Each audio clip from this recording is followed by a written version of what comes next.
going out, I was drinking way too much, y'all. Young black entrepreneurs, people making money, the girls getting to it. Ultimately, like, I was hella sad for a long time. Had a relationship, situationship, whatever you want to call it.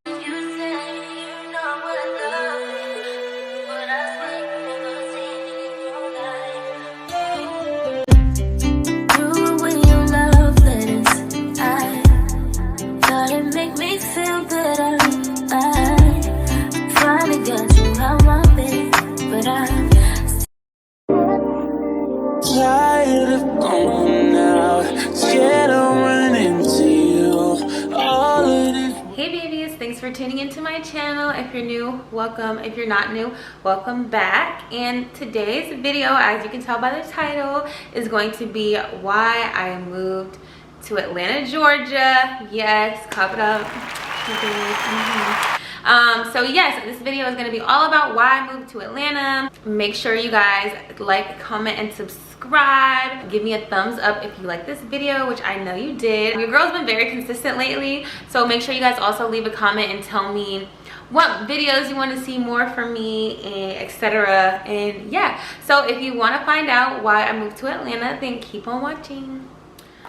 Okay babies, so I have my little handy dandy notepad as usual, that way I don't forget anything. I just wrote down a few like reasons why I know I moved to Atlanta, and I just didn't want to forget anything. So if you see me looking down, y'all already know the deal. I'm looking at my notebook, and also I have my Deleon drink. Shout out to Carisha please. Okay, so I showed you guys how I make this in the beginning of this video. So yummy, so good. Okay, so let's not waste too much time and let's get right into it. So really why I ultimately decided to move to Atlanta was a lot of reasons actually. As y'all know, I was on a TV show on Netflix called Too Hot to Handle, and I did that show. I came back from the show. You know, if you're trying to be in the entertainment industry like I am, which is also another reason why I moved to Atlanta, but it's hard to like break into the industry no matter what you want to do. And I know for me, I kind of was like, oh, like this is Netflix, like this is my chance, I'm gonna blow up after this, I'm not gonna work no more, da, da, da, da. And I don't know if everybody that's been on the TV show felt like that, but that's how I felt, which is not true. So basically, okay, let me rewind a little bit because I can get like all over the place. So before I went on the show, which was in 2021, I believe. Was 2021 or 2020? Y'all, I don't know, don't quote me on that. I'm gonna have to like look it up and see for sure. Before the show, I wanted to act, I wanted to model, which I was already doing. I wanted to be a personality, an entrepreneur full-time. I have two businesses, if you didn't know. I'm wearing one of my businesses, my brands today. It's Private Goods, which is a loungewear clothing brand, and then I also have a cosmetics line, which is 111 Beauty. So shop my stuff, and you guys can check me out on Instagram. It's all like under my main Instagram, which is Jazz Kills.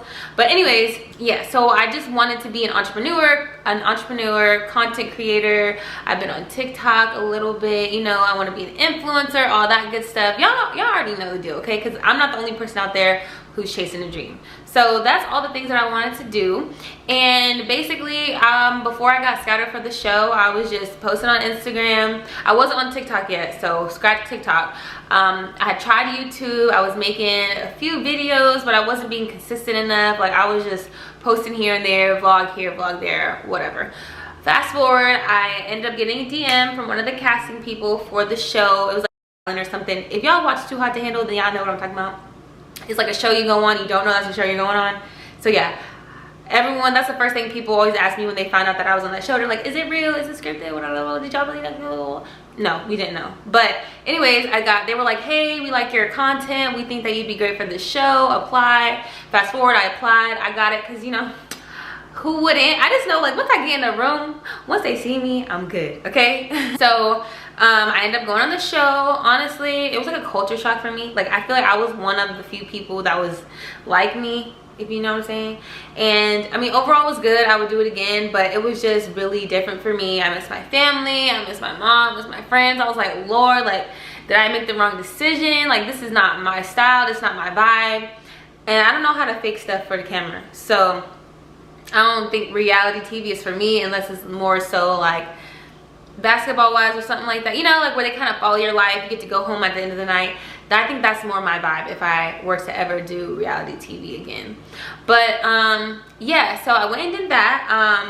I also went in there very skeptical, right? So I watch a lot of reality TV. I like the behind the scenes. I feel like I would say that I'm really knowledgeable about that kind of stuff because I just kind of do my research. So I also was in there like, these producers not gonna tell me what to do. Like, they're not gonna tell me to do this, act like this, she said this, he said this, you know what I'm saying? So I went in there with a major guard up, which I kind of regret a little bit, not too much, because I feel like I went in there, I was myself, but I would say that I wasn't as vulnerable as I could have been, or like I really truly am, because I just didn't want to be on TV like crying, you know what I'm saying?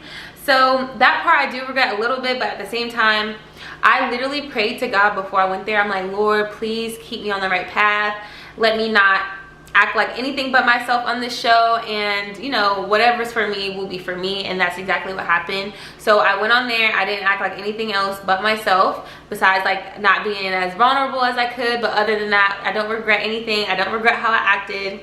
I feel like they didn't also show as much of my personality as I wanted to. Like, I'm really a funny, cool girl if you get to know me, and I just feel like I didn't get to showcase that.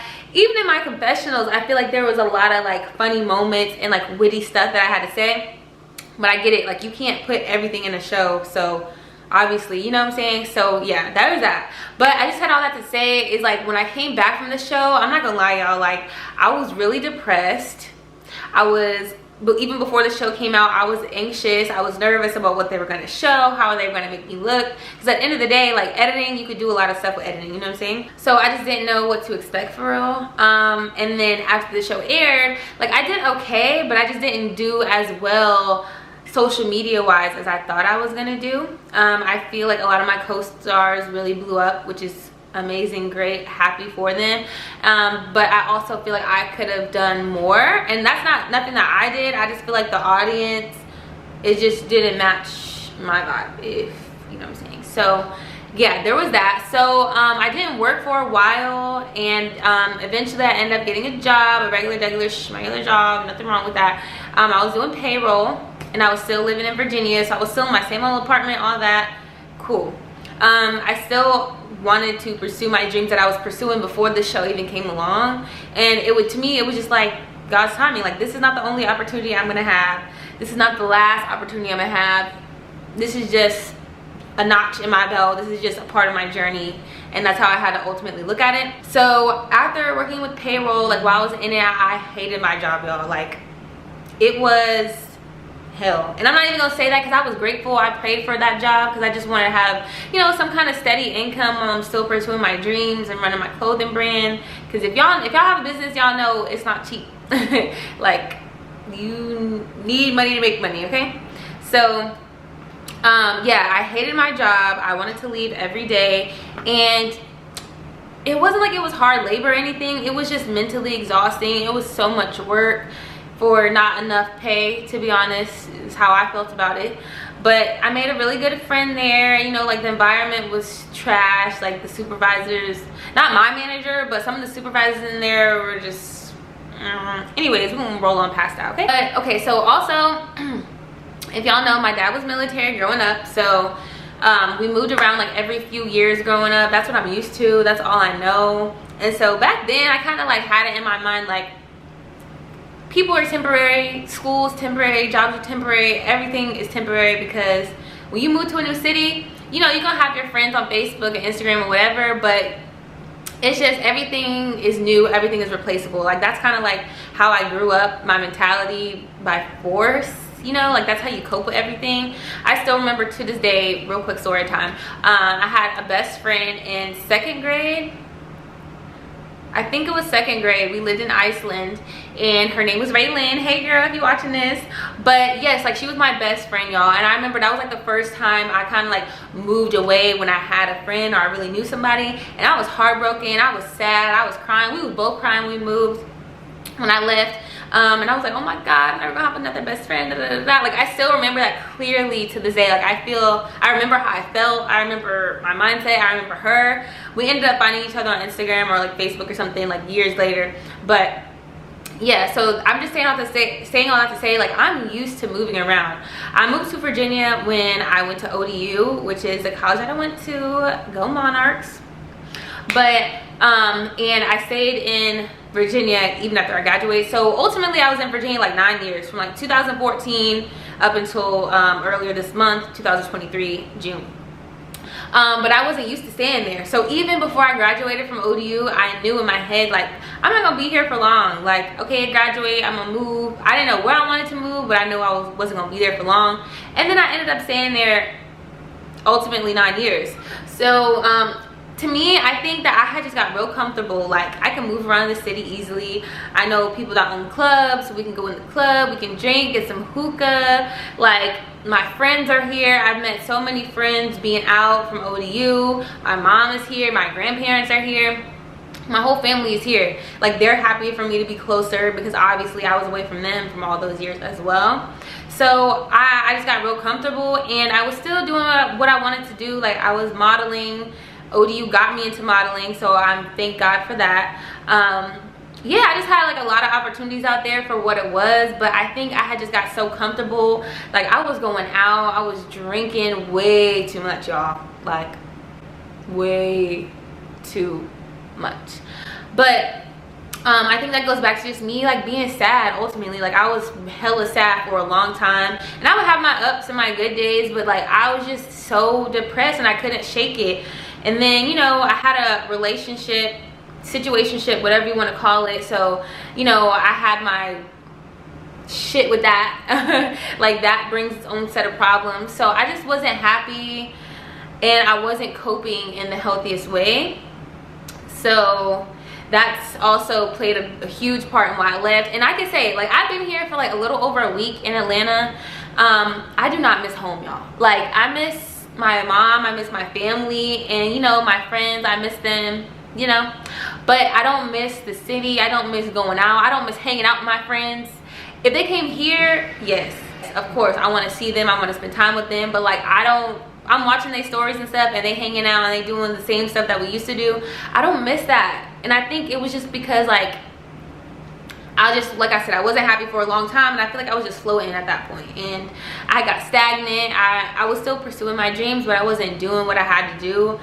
I wanted to move to Atlanta because more opportunity, networking, you can be around the right people, I can push my brand. I wanted to be surrounded by a whole bunch of young black and older black, but mostly, you know, people, my peers, young black entrepreneurs, people making money, the girls getting to it.